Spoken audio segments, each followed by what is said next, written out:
Hi, welcome to our channel. అందరికీ ముందుగా నూతన సంవత్సర శుభాకాంక్షలు. అయిపోయింది కదమ్మా నూతన సంవత్సరం అనకండి. నాకైతే వీడియోస్ చేయడం కుదరలేదు కాబట్టి నేను ఈరోజే చేస్తున్నాను. మొన్న అడ్వాన్స్ న్యూ ఇయర్ విషెస్ అయితే పోస్ట్ పెట్టడం కూడా జరిగింది. Happy new year to all. మనం ప్రతి సంవత్సరం కూడా కొత్త సంవత్సరం వస్తుందని కానీ కొత్త కొత్త నిర్ణయాలు తీసుకుంటాం. మనం చక్కగా ఇలా వాకింగ్ చేయాలి, బాడీ ఫిట్నెస్గా ఉంచుకోవాలి, ఆరోగ్యం కాపాడుకోవాలి, ఆర్థిక పరంగా మనం ఇంకొంచెం ఎలా ఎదగాలో చూసుకోవాలి, పిల్లల్ని బాగా చూసుకోవాలి, పిల్లలకి హెల్త్ గురించి ఫుడ్ గురించి అన్నీ చూసుకోవాలి. చాలా ప్రయారిటీస్ ఉంటాయండి. మన హెల్త్ గురించి కూడా ఉంటుంది. కానీ మనకి ఇంట్లో అన్నీ చూసుకున్నాక మన ఫిట్నెస్ అనేది ప్రయారిటీలు లేని విషయంగా మారుతుంది లేడీస్కి. అవునా కాదా చెప్పండి?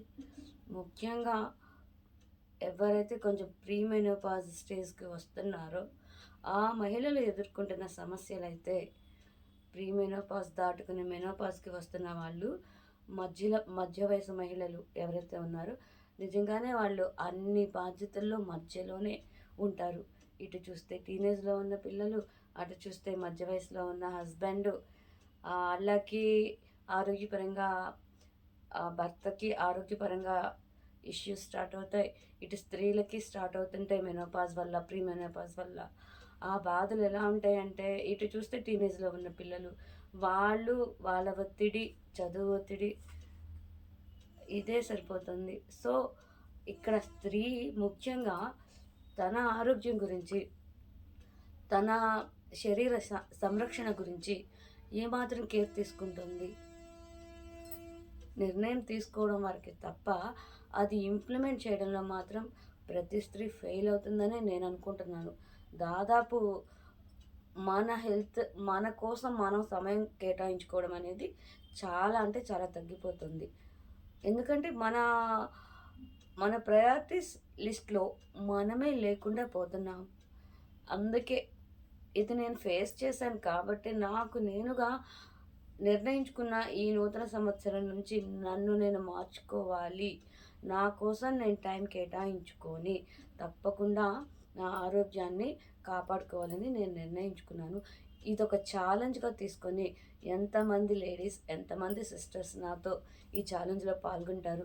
నేను డైలీ రొటీన్ ఏదైతే ఉన్నానో నేను అవన్నీ బ్లాగ్స్ రూపంలో మీకు అందించాలనుకుంటున్నాను. ఏం చేసినా కానీ మన హెల్త్ కేర్ కావచ్చు, స్కిన్ కేర్ కావచ్చు, ట్రెండింగ్ టాపిక్స్ కావచ్చు, రివ్యూస్ కావచ్చు, ఏదైనా సరే సొసైటీలో ఏదైనా ఒక అన్యాయం జరిగితే, లేడీస్ గురించి ఏదైనా జరిగినా తప్పకుండా మనమైతే ఆ టాపిక్ గురించి మాట్లాడుకునే ప్రయత్నం అయితే తప్పకుండా చేద్దాము. హెల్తీ ఫుడ్కి మనం ప్రాధాన్యత ఇవ్వాలి. ఈ ఆయిల్స్, డీప్ ఫ్రైస్ వీటికి కాకుండా మైదా, కేక్స్ ఇవి కాకుండా అవి చేసినా కూడా, ఇప్పుడు కేక్స్, స్వీట్స్ చేసినా కూడా ఎలా మనం కొంచెం సాంప్రదాయ వంటకాల పరంగానే చేసుకునే ప్రయత్నం చేద్దాం. నాకు తెలిసినంతలో, నాకు చేతనంత వరకు నేను చేసే ప్రయత్నం చేస్తాను. అలానే నాకు చాలా బాగా వచ్చింది నేను ఎక్కడా చెప్పట్లేదు. ప్రతి ఒక్కరూ మీ అమూల్యమైన సలహాలు కూడా, సూచనలు కూడా అందించాలని నేను కోరుకుంటున్నాను. ఎందుకంటే నేను చూపించబోయేవి, నేను చెప్పబోయేవి అన్నీ కూడా అందరికీ తెలిసినవే, వచ్చినవే. అలానే అందరికీ అన్నీ తెలియాలని లేదు, తెలియకూడదని కూడా లేదు. తెలియని వారు ఎవరైతే ఉన్నారో వారికి నేను చూపించే వీడియోలు ఉపయోగపడతాయని కోరుకుంటున్నాను. అలాగే నాకు కూడా తెలియనివి మీరు కూడా తెలియచేస్తారని, మీరు ఏ విధంగా చేస్తారు అనేది మీరు కూడా తెలియజేస్తారని నేను ఆశిస్తున్నాను, కోరుకుంటున్నాను. మన కోసం మనం సమయం కేటాయించుకోవాలి. ఈ నూతన సంవత్సరం నేను తీసుకుంటున్న ఛాలెంజ్ ఇదే. మీరు కూడా అలాగే మన కోసం మనం టైం కేటాయించుకొని మనల్ని మనం సంరక్షించుకునే బాధ్యత తీసుకోవాలి. ఇప్పుడు ఒక ఫోటో తీసుకున్నాం అనుకోండి, మనం నచ్చట్లేదు, ఫిల్టర్స్లో చూసుకుంటేనే నచ్చుతున్నాం. మనకి మనమే నచ్చనప్పుడు ఇంట్లో వాళ్ళకి ఎలా నచ్చుతాం? పిల్లలైతే ఏదో ఒకటి మొహాన అంటుంటే చివుక్కుమంటుంది. అందం ముఖ్యమా అంటే ముఖ్యమని నేను అనట్లేదు. మనకి అదొక కాన్ఫిడెన్స్. ఎవరైనా ఏంటి అలా అయిపోయావు, ఆ కళ్ళ చుట్టూ నలుపేంటి అదేంటంటే చివుక్కుమంటది. ఇవన్నీ నేను ఫేస్ చేశాను. కాబట్టే మనం కూడా మనకి ఉన్నంతలో మన కోసం, మన శరీరం గురించి ఒక సంరక్షణ కావచ్చు, ఆరోగ్యం గురించి సంరక్షణ అన్నిటి గురించి కూడా నేను కేర్ తీసుకోవాలని నిర్ణయించుకుంటున్నాను. ఇదొక ఛాలెంజ్‌గా తీసుకుంటున్నాను. నాతో పాటు అందరూ పాల్గొనాలని నేను కోరుకుంటున్నాను. మన కోసం మనమే నిలబడాలి. మనం బావుంటేనే కుటుంబం బావుంటుంది. మనం ఆరోగ్యంగా ఉంటేనే వాళ్ళని బాగా చూసుకోగలం. కాబట్టి అందంగా బ్యూటీ టిప్స్ ఏంటమ్మా? బ్యూటీ టిప్స్ ఏంటి ఈ వయసులో అనే వాళ్ళకి నా సమాధానం ఒక్కటే.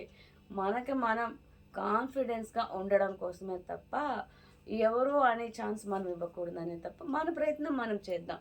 అన్ని విషయాలు స్త్రీలకి సంబంధించిన అన్ని విషయాలు మనమైతే తప్పకుండా చెప్పుకునే ప్రయత్నం చేద్దాం. తప్పకుండా మీ సపోర్ట్‌నైతే నాకు అందిస్తారని ఆశిస్తూ థ్యాంక్ యూ.